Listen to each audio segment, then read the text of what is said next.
歡迎嚟到輕鬆補給站。今日我哋就輕輕鬆鬆咁補給下，究竟香港樓市喺2025年嘅走勢會係點？2025年香港樓市點行？係升定跌？係買樓好時機，定係繼續租樓慳錢？今日我哋唔講廢話，直接睇下美國關稅、香港供求、地緣政治點樣影響我哋嘅樓市啦。準備好未 ？Go！ 美國佬今次玩嘅關稅戰真係唔係講笑㗎，完全冇章法可言，搞到全球大小企業都唔知點去預計來年嘅預算。特朗普一上台就話要對中國貨加稅，搞到全球供應鏈大亂。香港作為中美超級聯繫人，今次真係變咗超級夾心餅。以前內地老闆中意嚟香港掃豪宅，而家關稅戰再加內地樓地爆雷，搞到佢哋縮水。香港嘅樓市都自然因為個洗缺水，連山頂豪宅都要劈價套現㗎。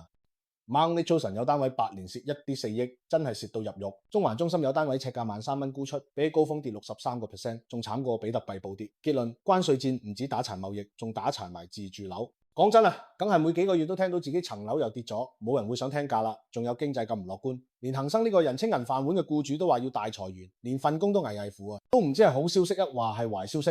聯儲局終於減息啦，不過就因為特朗普嘅全球關稅，令到全球都有去美元化嘅風向。最近都有唔少大手拋售美債嘅個案，而要靠借貸為生嘅美國就好依賴未來幾個月聯儲局減息嚟幫手去減輕美國嘅借貸成本。2025年嘅預計仲會減多2次，每次0.25厘，希望香港都會跟手減下。供樓人士終於可以鬆翻口氣。香港銀行最優惠利率即係 P 按未必即刻跟減，但係 H 按已經跌緊 ，H 按供款有望減輕。咁銀行終於唔再咁孤寒嘅。100萬按揭有0.1%回贈，雖然少過以前，但好過冇啦。不過減息唔代表樓價一定升，點解？賣個關子先，留翻下一 part 再講啦。2025年地緣政治仲係亂過亂世佳人，中美角力，全球南方崛起，即係發展中國家話事權大增。香港仲係咪資金避風港？如果中美關係再惡化，外資可能轉投新加坡、中東、香港寫字樓同豪宅需求再受壓。不過陳茂波話香港要強化超級聯繫人功能。會唔會吸引翻啲資金？睇下政府點出招啦。即係香港而家似夾心人，一邊要睇美國面色，一邊要抱緊祖國大腿。供應多咗，需求少咗。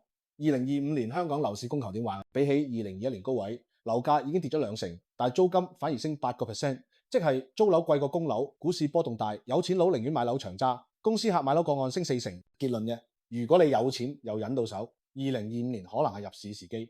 但如果冇錢，繼續租樓啦！你覺得2025年樓市點走？歡迎留言話俾我知，記得 like、subscribe，多多支持輕鬆補給站啦！